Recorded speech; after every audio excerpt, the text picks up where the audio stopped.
What is going on, guys? Money Webby here, back again on Thursday. Great night last night with some of the plays.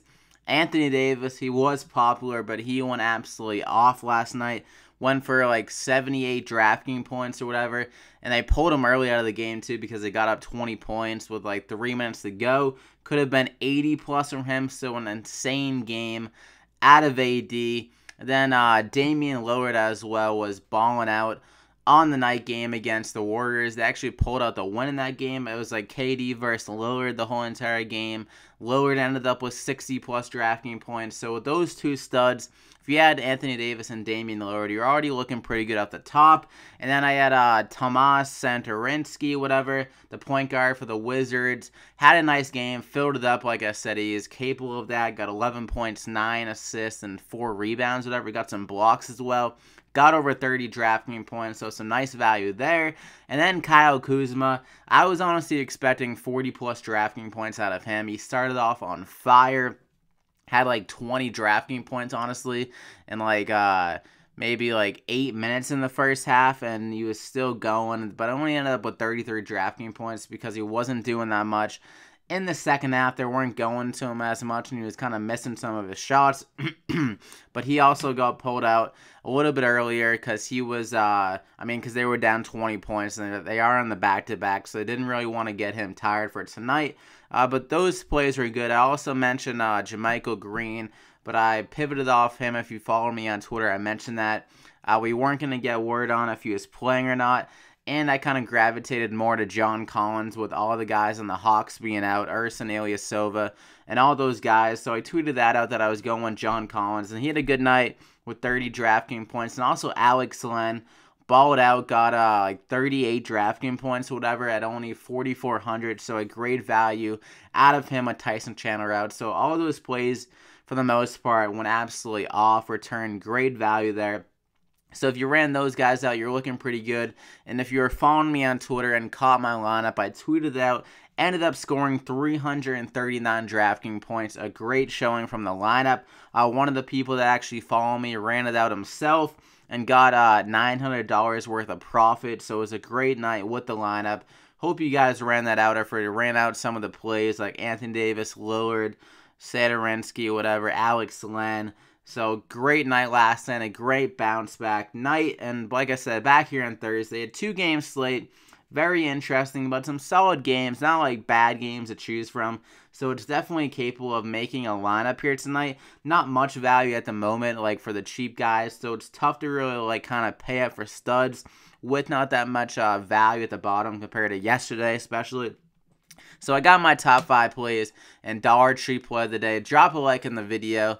Let's try to go for 150 plus likes on this video. If we can do that, I'd greatly appreciate it. And definitely subscribe to get these videos every single day. We're going to be pulling up an All-Star break pretty soon here. I'm going to do a video probably for the All-Star game because they had the DraftKings contest last year. So I'm assuming they're going to do it again this year. So that should be fun to watch. A little bit added incentive into the All-Star game. But without further ado, let's get into it. I'm going to go with Karl-Anthony Towns. Kicking it off here. He's been on a tear recently at 9,300 at Minnesota. He plays a lot better at home for whatever reason. 47 DraftKings points compared to 41 on the road. 45% from three-point line here, so he's absolutely killing it. Like I said, on a tear. 3 out of the last 4 games with 50-plus DraftKings points and 48 the game before that. So he's definitely feeling himself. And against the Lakers here, like I said, they're on the back-to-back. Their big men aren't that great defensively. Like we saw Anthony Davis go absolutely berserk against them last night. And Towns honestly kind of has a similar game to him. Has the range and also is very active on the glass.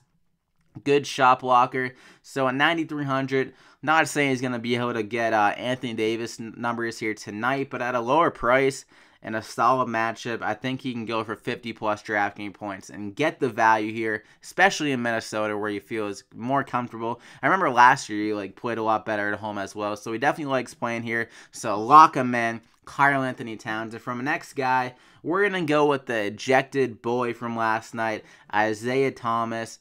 Mini-me at 5,800 going against Minnesota here. Like I said, the Lakers, they're on the back-to-back. Isaiah Thomas only logged 5 minutes last night because of that, of him being injected or whatever. So he's going to be the freshest out of all these guys playing tonight. So he could get extra run. Especially if he gets hot, and he has one of the better matchups against Minnesota, against their point guard play. Jeff Teague, not a great defender. Jamal Crawford, or Tyus Jones, whatever, he's running the point guard role off the bench, not a great defender as well. So Isaiah Thomas, I think he can definitely take advantage of that. Probably be more active with that in mind on the back-to-back. Maybe he's a little bit pissed off about yesterday getting ejected. It wasn't even that bad. I'm not sure why he got ejected. Him and Randle were just playing physical. Those refs were insane last night. Probably ruined some people's nights that were on Isaiah Thomas last night, so maybe they're afraid to go him, and we can get some lower ownership here. But at 5,800, like the price in the situation, lock him in there. And I'm going to start going a little bit faster here, but Eric Bledsoe, 7,100, going against the Nuggets, a solid matchup against their point guard play.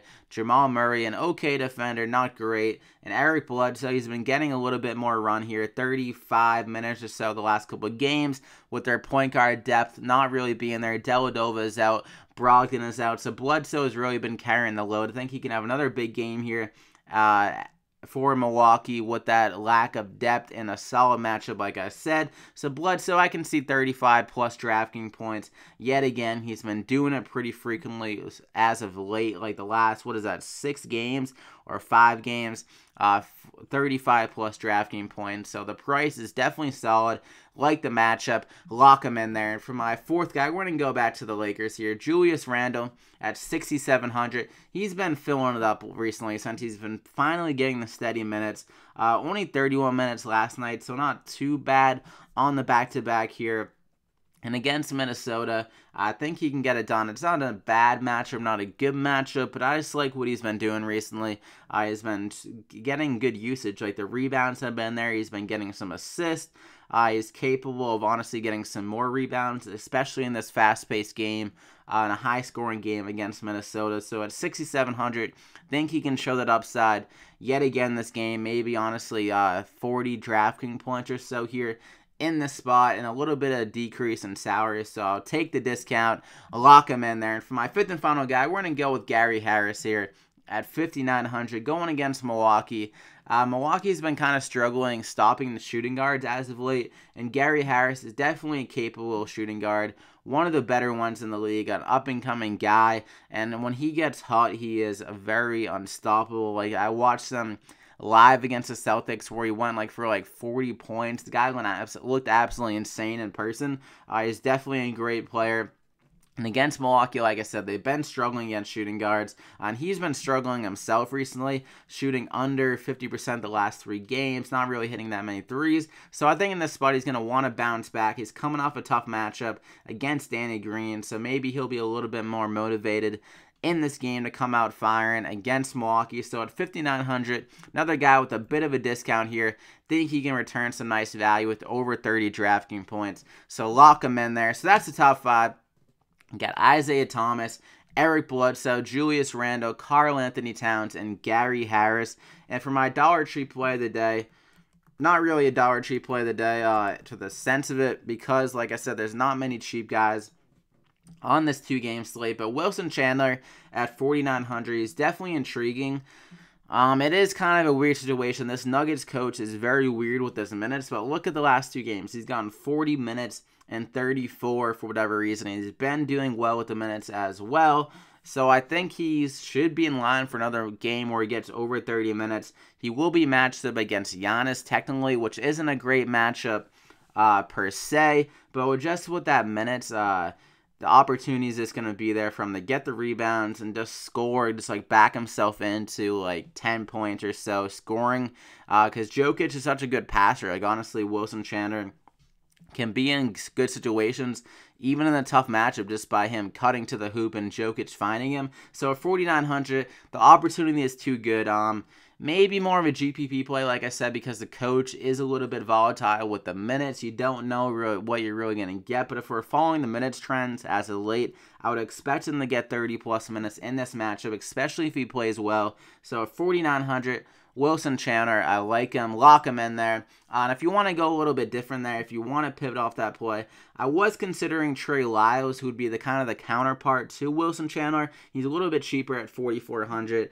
He was doing very well when he was getting minutes earlier this year, like a few weeks ago, like 30-plus DraftKings points pretty frequently when he was getting the run. But the last couple of games, hasn't been getting it as much, but he's definitely capable of bouncing back here, and the salary is pretty intriguing at 4,400. So that's another guy you consider. If you don't want to go Wilson Chandler, I wouldn't fault you for going Trey Lyles as a pivot off that. Definitely a good option in GPP there because he has the upside if he gets firing off the bench. So that's definitely a guy you can consider. So that is the plays. Wilson Chandler to add it on to the top 5 plays. Hope you guys enjoyed it. Drop a like in the video if you did. Like I said, let's try to get over 150 likes. Would really appreciate it. Really helps me out, guys. And definitely subscribe to get these winning plays every single day. Wish you guys the best of luck on this 2-game slate. Hopefully Isaiah Thomas doesn't get ejected again tonight, or I'll be absolutely rip shit. When I saw Kuzma get a technical foul last night, I was like praying that he didn't get ejected. Thankfully he didn't. And then we had the Anthony Davis scare, so it was a very interesting night of DFS last night. But let's make it work here tonight. Let's win some money, and we'll see you back here again tomorrow, I think. I'm not even sure if there's games, but we'll see you soon.